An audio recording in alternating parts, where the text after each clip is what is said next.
नमस्कार, मैं समरभूमि से रोहित शर्मा। आज मेरे साथ हैं भारत की मार्क्सवादी लेनिनवादी पार्टी रेड फ्लैग के सीसीएम और बिहार प्रभारी चंद्रशेखर। चंद्रशेखर बिहार में अपने संगठन के विस्तार हेतु आए हुए हैं और अपना वो कई मामलों को दृष्टिकोण रखे हैं। वर्तमान परिस्थिति, किसान आंदोलन, मजदूर आंदोलन, तमाम इसी तरह से मूवमेंट चल रहे हैं। इस संदर्भ में क्या सोचते हैं, उनकी पार्टी क्या सोचती है और किस तरह से इन्हें कार्यान्वित करेगी, इस पर उनसे हम बृहद बातचीत करते हैं। आपको उनसे मिलवाते हैं। शेखर जी, आप बिहार आए हैं तो बिहार की धरती बुद्ध की है, बिहार की धरती अशोक की है, बिहार की धरती सिख के 10वें गुरु गुरु गोविंद सिंह की है। ये धरती पर आपका बहुत बहुत स्वागत है। थोड़ा आपका परिचय देंगे अपना? आज हमारा देश में अनेकों चुनौतियां खड़ा है।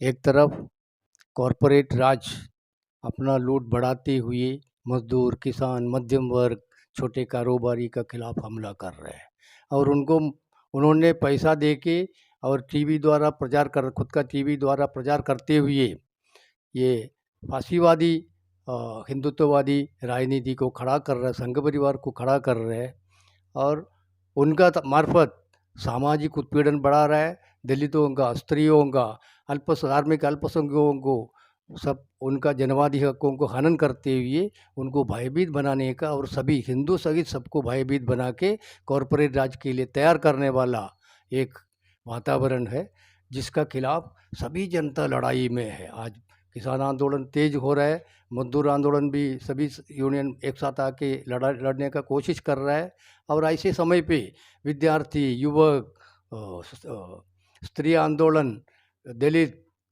अल्पसंख्यक और मच्छीमार जनता, आदिवासी जनता, सभी शोषित पीड़ित जनता को लूटना, आपस में लड़ा के भयभीत करना, इस परिस्थिति का खिलाफ सब लोग लड़ाई का मैदान में धीरे धीरे आ रहा है।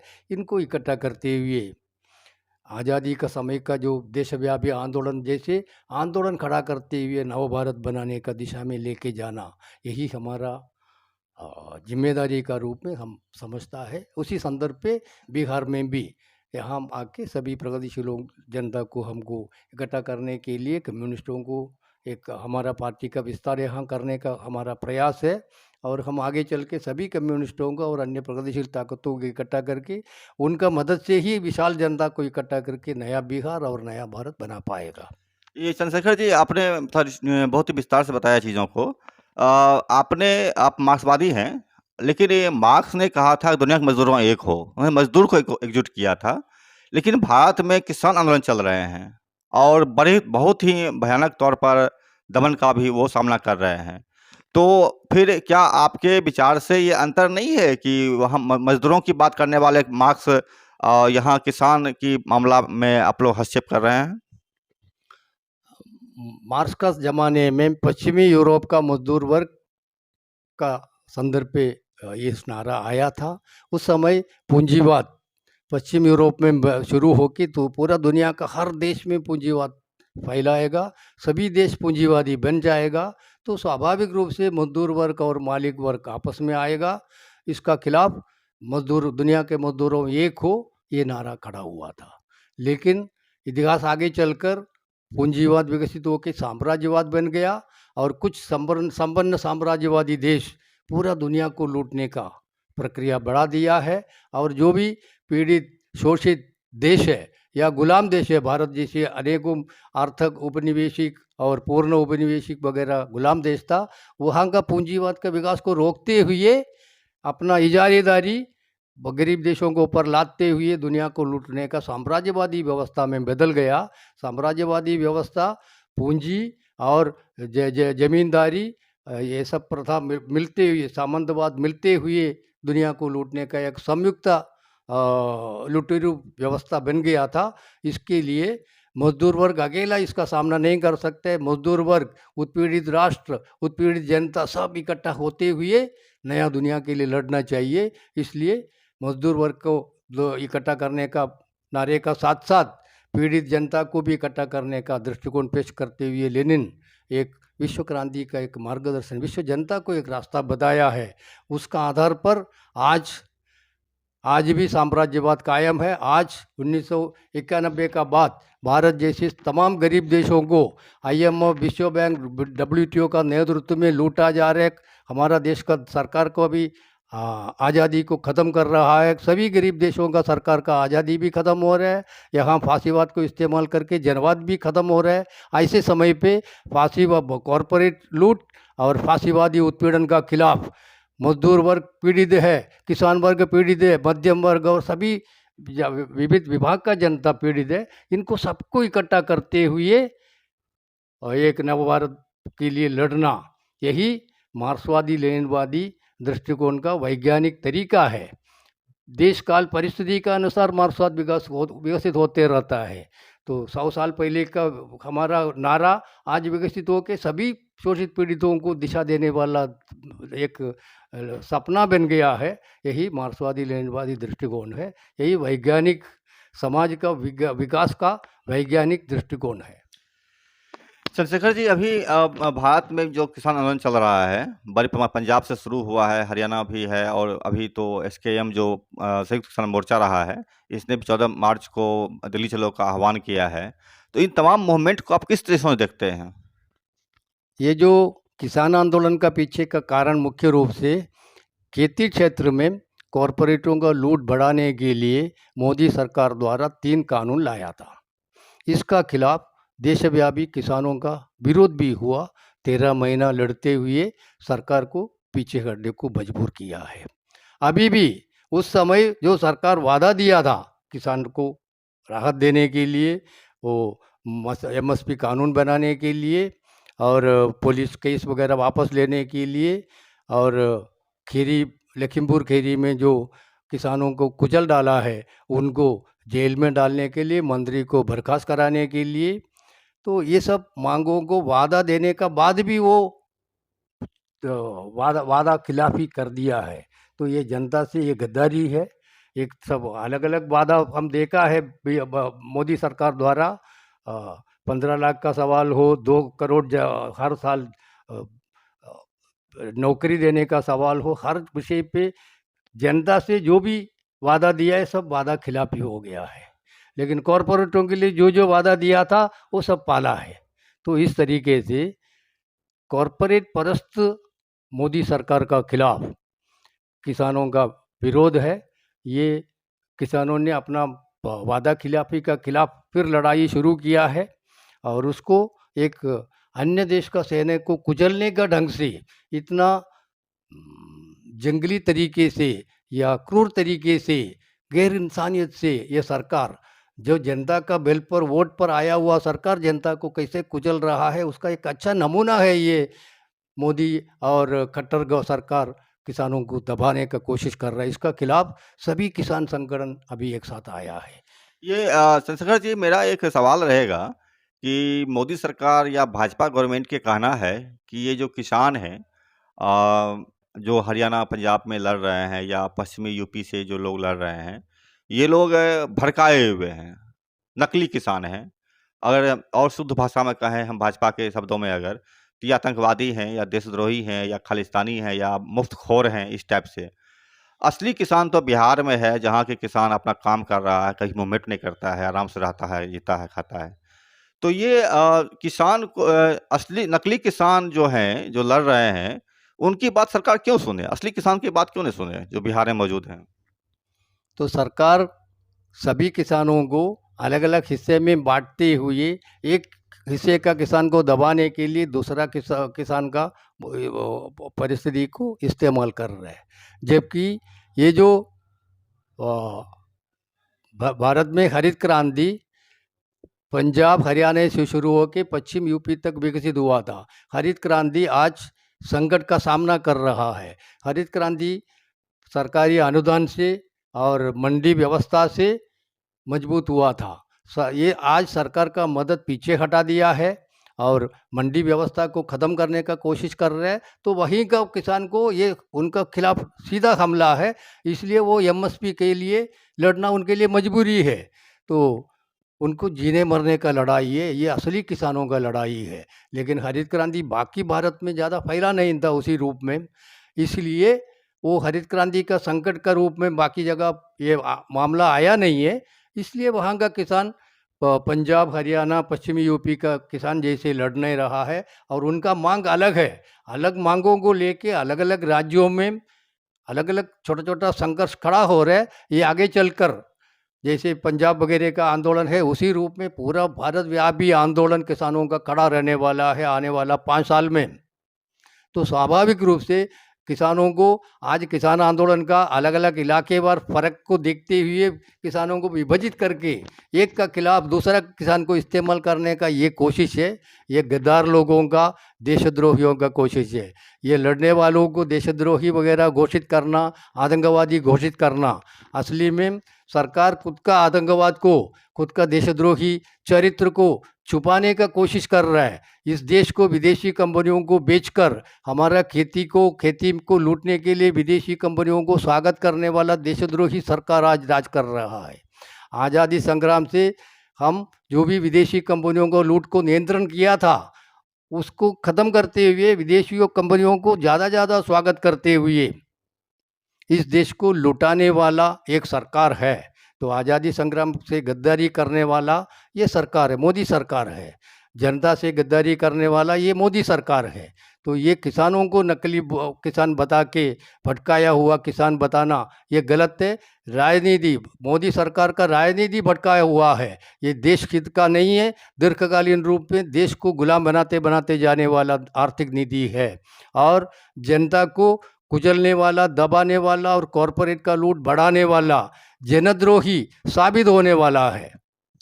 ये एक आरोप ये भी लग रहा है किसान पर कि और ख़ास करके यहाँ के जो लोग हैं जिसको लोग बुद्धिजीवी बोलते हैं या जो बोलें, ये आरोप है कि ये लोग चीन से पैसा लेकर के या विदेशियों से पैसा लेकर के या पाकिस्तान के आईएसआई से पैसा लेकर के मोदी सरकार को अस्थिर करने की साजिश कर रहे हैं।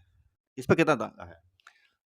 ये भी वैसा ही बात है जो जनता का वास्तविक हित में, इस देश का वास्तविक हित में देश को स्वावलंबी बना के बाकी देशों का बराबर ऊंचाई पे लाने का जो दृष्टिकोण है, उसको देशद्रोही घोषित करना, विदेशियों का पैसा लेके काम करना, ये सब झूठा आरोप लगा के दबाने का कोशिश है। लेकिन ये साजिशकारियों का सरकार खुद साजिशकारी है, उनका कोशिश है। लेकिन हम जनता ये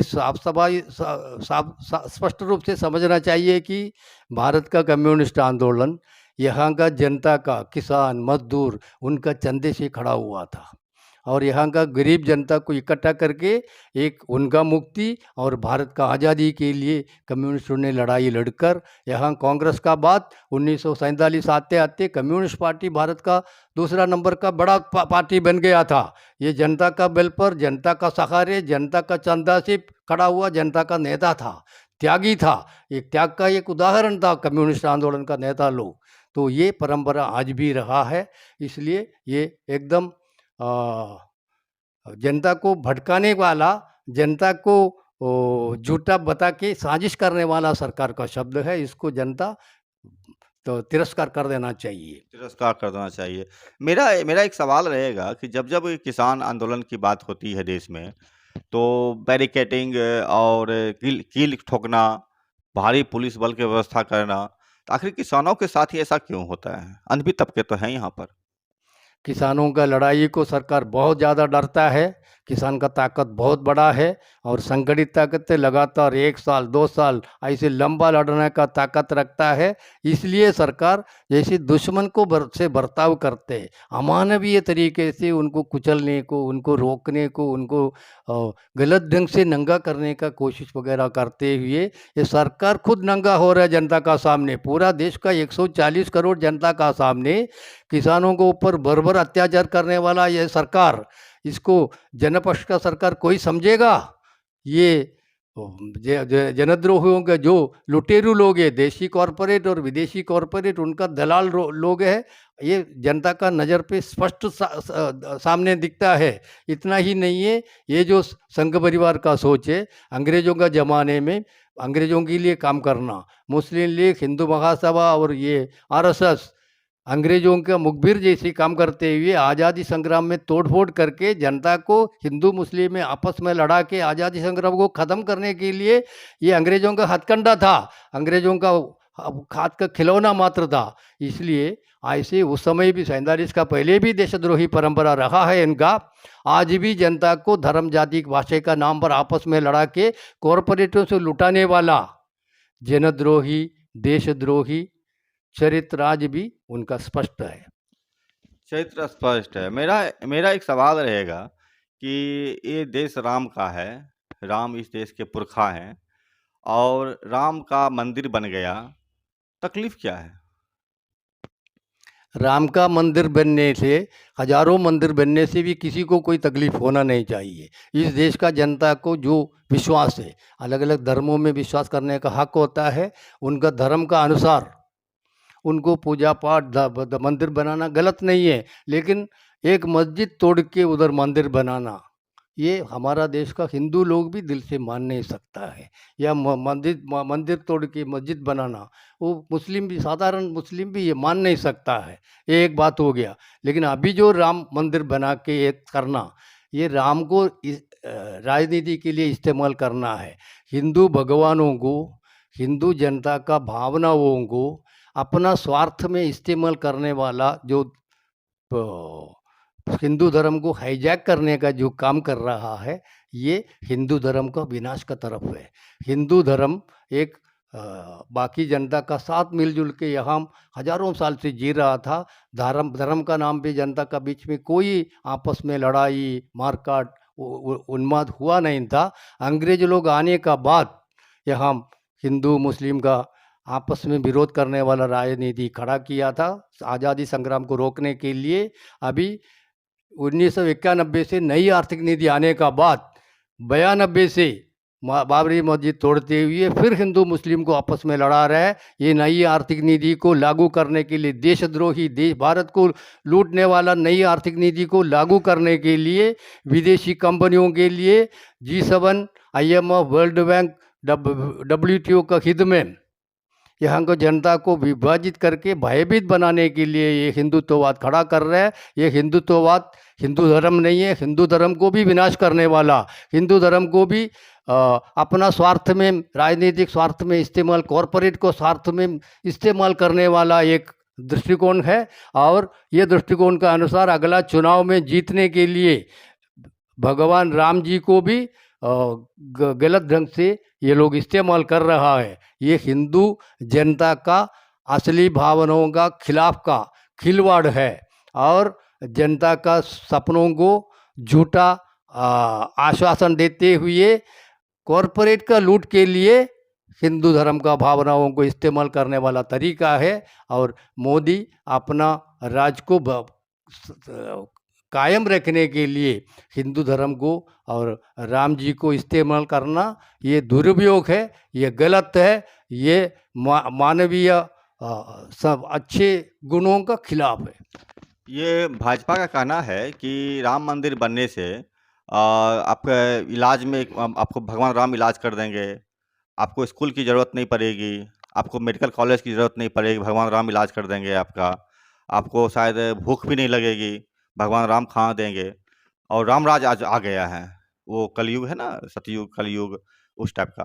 तो त्रेता युग में हम लोग प्रवेश कर गए हैं, सारे दुख दूर हो गए हैं। तो फिर इतने दुख होने के बाद, दूर होने के बाद राम ने सब दुख, सारा दुख दूर कर दिया, फिर मूवमेंट की ज़रूरत कहाँ से पड़ गई? हाँ, यही बात है। हमारा यहाँ नवोदारवादी नीति द्वारा मजदूरों का तनख्वाह कम करते जा रहे हैं, उनका गुलामीकरण हो रहा है, उनका पूरा हक अधिकार ख़त्म कर रहा है। किसानों को कॉरपोरेट द्वारा लुटाने के लिए साजिश चल रहा है। और इस देश में आज तक का रिकॉर्ड बेरोजगारी बढ़ गया है, सबसे ज़्यादा महंगाई बढ़ गया है। भ्रष्टाचार करने के लिए इलेक्ट्रल बॉन्ड, चुनावी बॉन्ड नाम का कानून बना के कॉरपोरेटों को फ़ायदा करके देना, उनसे चंदा वसूल करना और कुछ कॉरपोरेटों, छोटा कंपनियों को ईडी, आईटी, सीबीआई को इस्तेमाल करके धमकी दे के उनसे फंड लेना, इस तरीके से लोगों से ठगना या कॉरपोरेट के लिए फ़ायदा करके उनसे वो रिश्वत लेना, इस तरीके का भ्रष्टाचार, कानून का जामा पहना हुआ भ्रष्टाचार आज सबसे ऊंचा दर्ज पे पहुंच जाए। सुप्रीम कोर्ट ने अभी इलेक्टोरल बॉन्ड को गैर कानूनी घोषित किया है, लेकिन इस तरीके का एक साजिशकारी तरीका अपनाते हुए यहाँ का जनता को धार्मिक बातों में उलझा के महंगाई का खिलाफ न लड़ना, बेरोजगारी का खिलाफ नहीं लड़ना, तो अपना अपने न्यायपूर्ण हकों के लिए नहीं लड़ने के लिए ये धर्म को, भगवान को सब इस्तेमाल करते हुए जन आंदोलन को रोकने का साजिश कर रहा है। ये हिंदू जनता, ये महंगाई, बेरोजगारी ये सब बढ़ने से जो बहुतांश जनता हिंदू है, हिंदू जनता ही सबसे गरीब है संख्या में इस देश में, उनका खिलाफ का ये साजिश है। ये कॉरपोरेटों का फ़ायदा करने वाला साजिश है। इसके लिए भगवान राम सब कुछ ठीक करके देगा, ऐसे एक वातावरण वो लोगों का चेतना में ला रहा है। लेकिन लोग भी अपना अनुभव से सीख रहा है कि सरकार जो गलती करके जनता को भूखमरी में, बेरोजगारी में डाल रहा है, वो जनता ही इसको सुलझाने के लिए आगे आना चाहिए। ये आम जनता भी समझता है, समझेगा। जनता समझती है, समझेगी भी, लेकिन सवाल यहाँ है कि आप को अगर ज़्यादा दिक्कत अगर है तो आप चुनाव लड़िए, चुनाव लड़ करके सरकार बदल दीजिए आप। कौन रोक रहा है आपको? फिर सड़कों पर तांडव क्यों? ये जनवाद का अधिकार जो है सिर्फ चुनाव नहीं है। हमारा देश में अंग्रेज़ों का खिलाफ आज़ादी, जनवाद और समाजवाद के लिए लड़ते हुए हम 1945 का बाद एक आधुनिक भारत खड़ा करना शुरू किया था। तो वो हम जनवादी हक लड़ाई लड़के लिया हुआ है। जनवादी हक में एक हक है चुनाव, लेकिन इससे भी बढ़कर जनता को आवाज़ उठाने का, संगठित होने का, अपना मांग रखने का, आंदोलन करने का, सड़क पे लड़ने का, ये जनता का मूलभूत जनवादी अधिकार है। इसको रक्षा करने के लिए हम हमारा प्रतिनिधियों को चुन के भेज सकता है। जनहित में काम करने के लिए हमारा प्रतिनिधियों को हम खासदार, ये सब बना के, विधायक बना के हम भेजता है। तो ये हमारा पूरा हक है। इस देश का मालिक we the people of India, हम भारत के लोग मिलके ये संविधान बना के ये देश को चला रहे हैं। इस देश को चलाने के लिए नौकर का रूप में प्रधानमंत्री, राष्ट्रपति, ये सबको हम हमारा पैसे से पगार दे के, तनख्वाह दे के खड़ा किया है। सेना हो, पुलिस हो, सब हमारा जनता का हित में उनका सेवा के लिए हम खड़ा किया हुआ विविध उपकरण है, गवर्नेंस का अंग है। तो ये सबका ऊपर जनता का अधिकार है।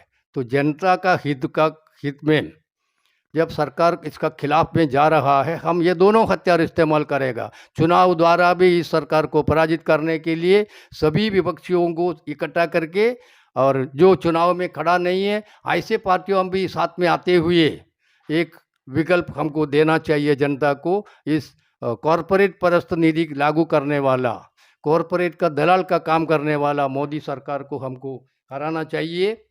और ये जो जनता का मांगों को, जनता का बीच में हमको जनसंघर्ष खड़ा करते हुए इस मांगों को उठाना चाहिए। इसलिए किसान आंदोलन, मजदूर आंदोलन, आदिवासी आंदोलन, मच्छीमार आंदोलन, स्त्री आंदोलन, दलित आंदोलन, अल्पसंख्यक का जनवादी हकों के लिए आंदोलन, ये सब एक अच्छा जनवादी भारत बनाने के लिए, हर इंसान को इज्जत से जीने वाला, सुख शांति समृद्धि से हर इंसान जी सकता है, सब मिलजुल कर इकट्ठा होके एक मुट्ठी बन के नव भारत बना सकता है। जनता को आपस में लड़ा के, आपस में दुश्मन बना के, आपस में अविश्वास बना के देश को अंदर से जर्जर करने वाला देशद्रोही शक्तियों का खिलाफ पुराना आज़ादी आंदोलन से प्रेरणा लेके नया आज़ादी आंदोलन खड़ा करते हुए, जनता को, दिल दिमाग को एकत्रित करते हुए, दुनिया के लिए एक नमूना बनाते हुए, समता का आधार पर एक नया भारत बनाने के लिए चुनाव को भी, जन लड़ाइयों को भी इस्तेमाल करते हुए हम करना चाहिए।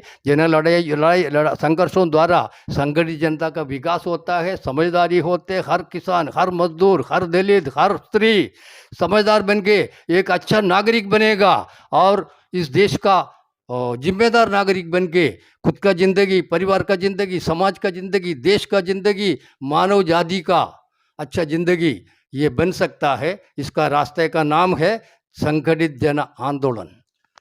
आप आंदोलन की बात करते हैं, सरकार के पास पूरी सेना है, पुलिस है, फौज है, मीडियाएँ हैं। अभी आपने देखा एक किसान की हत्या हो गई, शुभकरण सिंह की, जो मात्र 23 साल के थे। इसके पहले आपने देखा कि लखीमपुर खीरी में 5 किसानों की छाती पर चढ़ा दिया गया थार गाड़ी। इस तरह से अनेक घटनाएँ बर्दाश्त है। तो आप कितना जीतेंगे सरकार से? मौत के सहारे? ये बात सही है। सरकार कॉरपोरेटों का लिए राज करना मजबूर है। कॉरपोरेट का दलाली करना ही उनके लिए इतिहास दिया हुआ पर काम है, वो करेगा। वो जनता का जो भी न्यायपूर्ण संघर्ष है ये अन्यायपूर्ण साबित करने का कोशिश करेगा, इसको साजिश का रूप में पेश करने का कोशिश करेगा, इसको कुचलने के लिए निरंतर कोशिश करते रहेगा।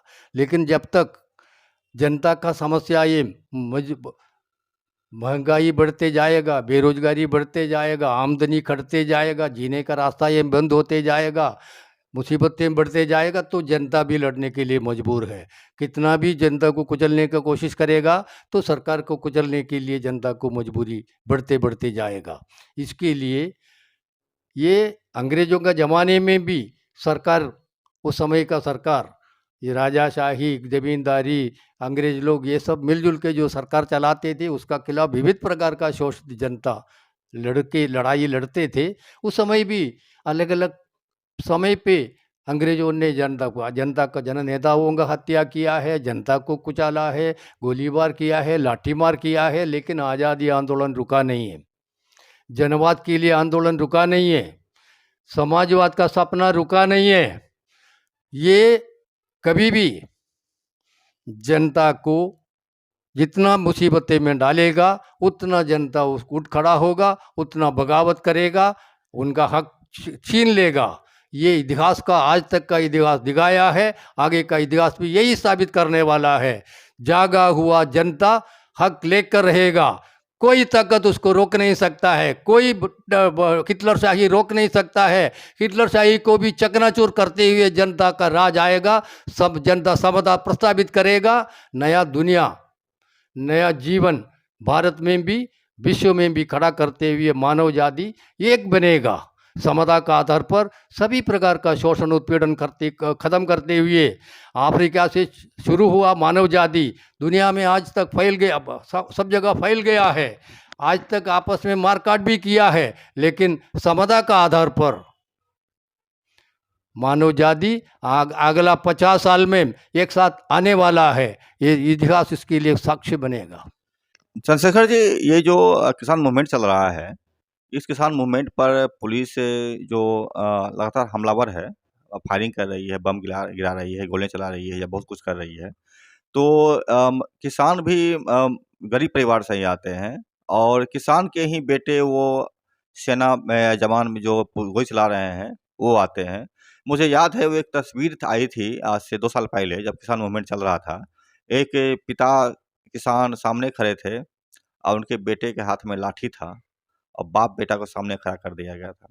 मैं ऐसे स्थिति में जब चल रहा है, तो आप उन सैनिकों को या उन पुलिसों को जो सुरक्षाकर्मी हैं, जो हमलावर हैं किसानों के ऊपर में, क्या कहना चाहेंगे उनको आप? अपना देश का जनता न्यायपूर्ण हकों के लिए लड़ रहा है।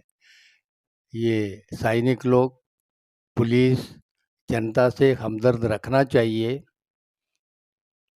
और अंग्रेज़ों का ज़माने में भी जब जनता लड़ते थे, जनता को कुचलने के लिए भारतीय नागरिक को जो पुलिस में, सेना में भर्ती करके इस्तेमाल किया था, तो जनता का बीच में जैसे जैसे विद्रोह बढ़ते गया, 1946 में नौसेना में विद्रोह हुआ था, मुंबई से मुंबई, कलकत्ता, कराची, हर जगह पे।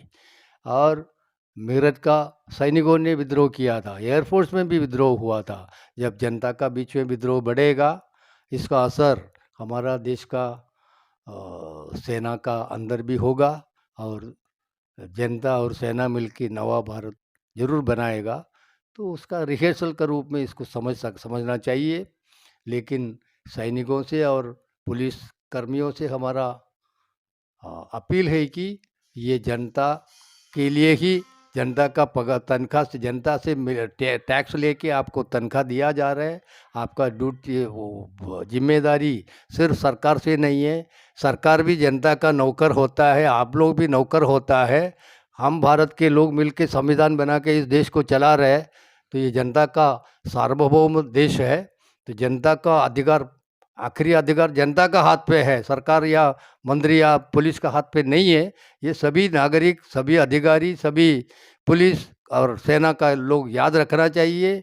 हम इस देश का आम जनता का सेवक है, हम लोग सब राजनीतिक नेता लोग, मैं सहित राजनीतिक नेता लोग भी आम जनता का सेवक होना चाहिए, आम जनता का साथ देना चाहिए, आम किसानों का न्यायपूर्ण हकों को कम से कम दिल से साथ देना चाहिए, सपोर्ट करना चाहिए उनको।